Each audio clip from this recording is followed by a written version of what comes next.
Aloha! This is lesson 358 from A Course in Miracles with Hope Johnson. No call to God can be unheard nor left unanswered, and of this I can be sure. His answer is the one I really want. You who remember what I am alone, remember what I really want. You speak for God, and so you speak for me. And what you give me comes from God Himself. Your voice, my Father, then is mine as well. And all I want is what you offer me. In just the form you choose, that it be mine. Let me remember all I do not know, and let my voice be still, remembering. But let me not forget your love and care, keeping your promise to your Son in my awareness always. Let me not forget myself is nothing, but my capital S self is all. That concludes the text.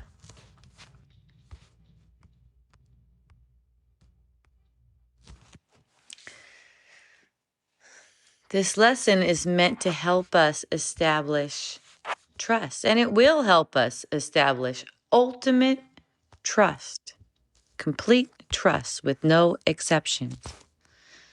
It just needs to be practiced. That's all. No call to God can be unheard nor left unanswered. And of this I can be sure. His answer is the one I really want. So every call to God, without exception, is heard and also answered. So confusion, pain, longing, missing, regret, all of these, they are calls for love. They're calls to God when they're honestly offered. The assurance here isn't even conditional on your faith or your clarity.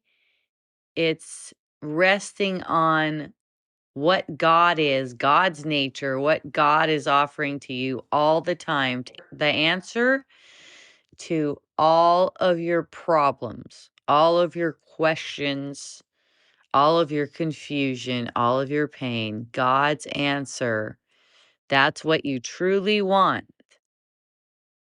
Not what you think you want. You want God's answer. So this is why this works. It's like when you truly ask, when you honestly ask, God answers. What I mean and what this lesson is talking about here, honestly asking for what you want, what you actually want. You want to be released of any of your problems. So you want God's answer. Now, according to God's words, all of your problems have been solved. All of your problems have already been solved. You're not asking for the true answer, though, when you're asking for an answer in the world. That's different. Now, don't worry about it affecting the world. It does affect the world. These miracles do affect the world.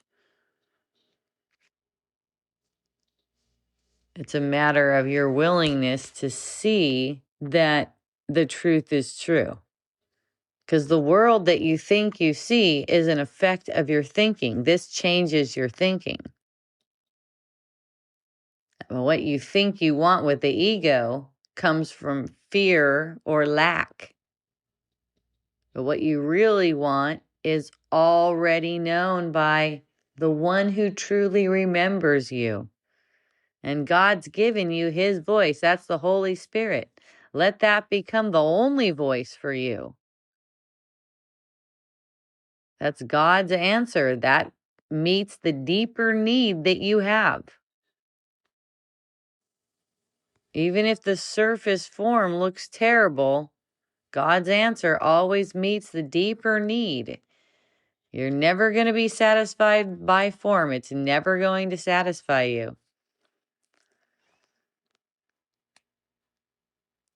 Stillness is the condition for remembering. Okay. His answer can be heard in the stillness. So this is inviting a reversal of effort. Again, reversal of effort. This does not take effort. It's not striving to know.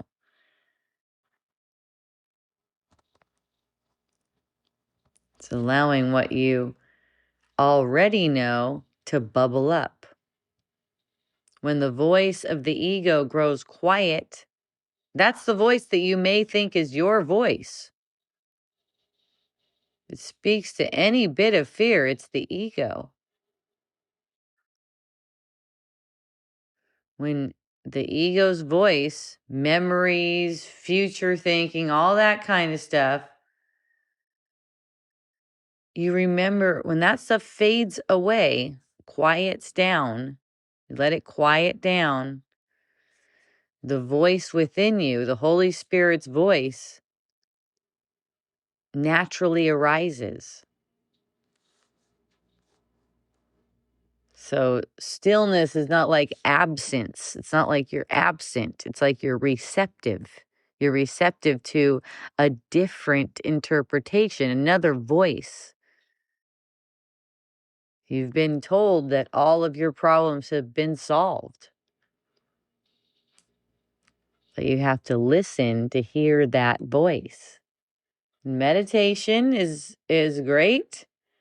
This is still a knack that you get to seeing through your own thoughts, the ego's thoughts. So you can know and hear your true thoughts. This doesn't take any effort.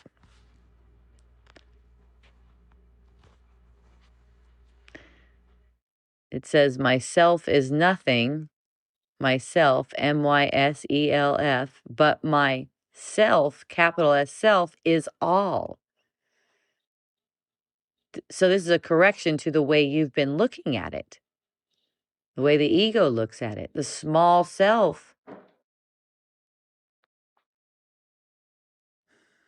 When the voice associated with that small self quiets down, it's natural for you to remember the love and care because they're not being questioned.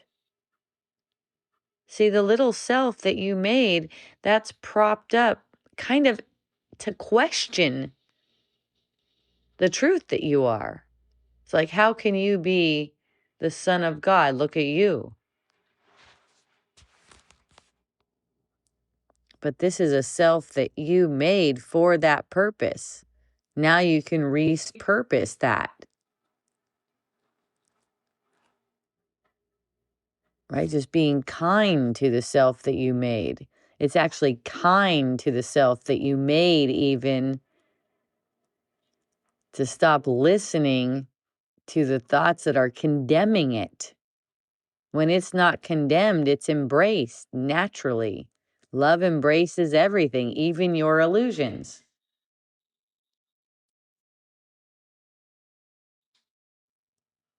So God's answer is what we truly want today. We want to rest and receive God's answer.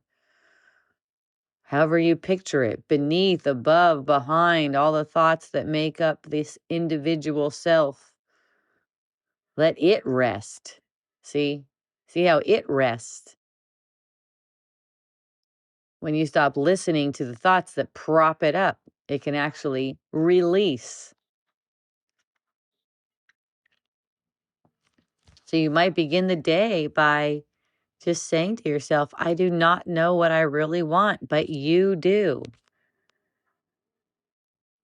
See, this is speaking as that self that you made. It thinks it knows what it wants. I don't know what I really want. You do. That's the voice within yourself. Let that open the space for guidance. And remember, that voice within yourself, that is you. The self you made up, that's like an imposter that you made, because it can never reconcile with the truth that you are, with what you are. It needs to be quieted down. And the way that is not by repression. The way that looks, quieting that separate self down, is noticing that those thoughts aren't true or meaningful or useful or helpful.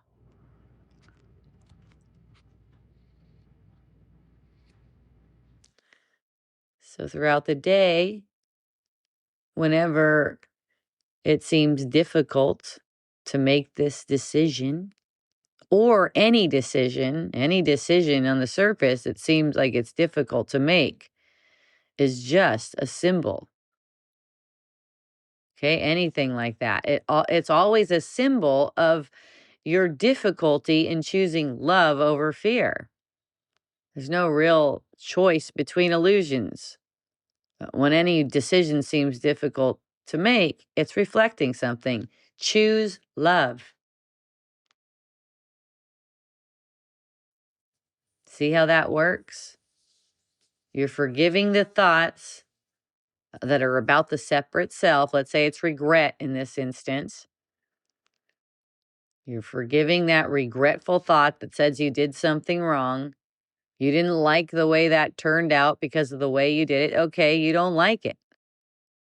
That's good to know. You know, that's symbolic. I don't like it. You're saying, I want to know who I am, basically. Because when you know who you are, you always know that you're acting in accordance with who you are. You never have anything to regret. But you don't really regret anything because of what you seem to do on the surface.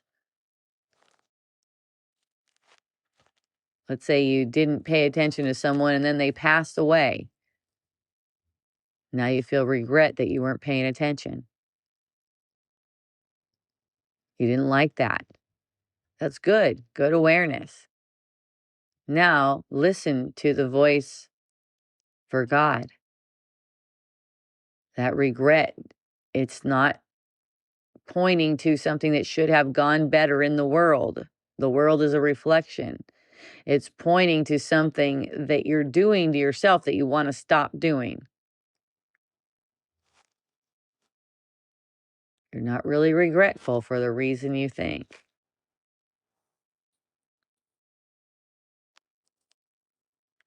So anything comes up like that, and this is common until your mind is trained,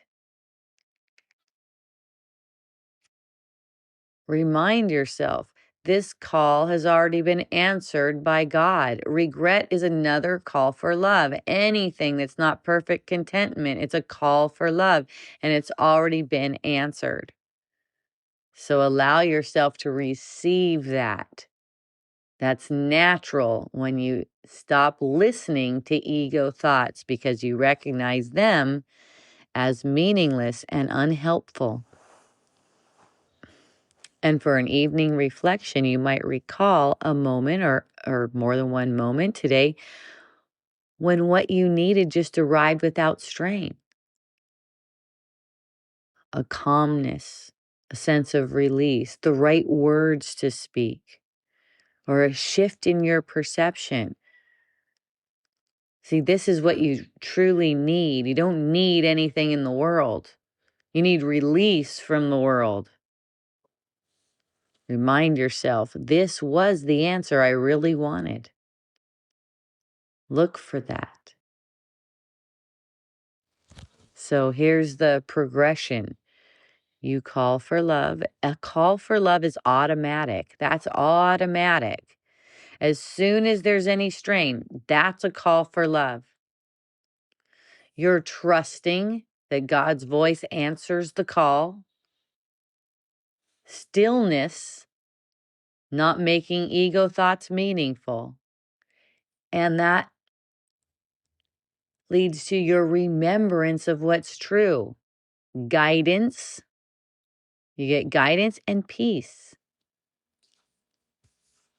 Don't worry if you don't see this whole progression. Focus on trust today. That's what's going on here. No call to God can be unheard nor left unanswered. And of this I can be sure. His answer is the only one I want. So you're going to learn this not conceptually, but experientially. Okay, this is not a conceptual thing. That you're cared for from within remembrance. As you remember, that's how you realize that you're cared for. And even the things in the world start to work out like that. It might take some time, though. First, just relish in the sense of peace and calm that comes from seeing this way. The more often you do this, the more still you're going to grow. The more you're not going to be looped in to ego thoughts, repetitive ego thoughts, because you just see them for what they are. And the more you do this, the more you look this way, the more naturally the voice within you, the Holy Spirit's voice, becomes your own voice. That's the purpose of the practice. So have fun and remember that no call to God can be unheard nor left unanswered. And of this I can be sure. His answer is the one I really want. Have a beautiful remembrance. I love you.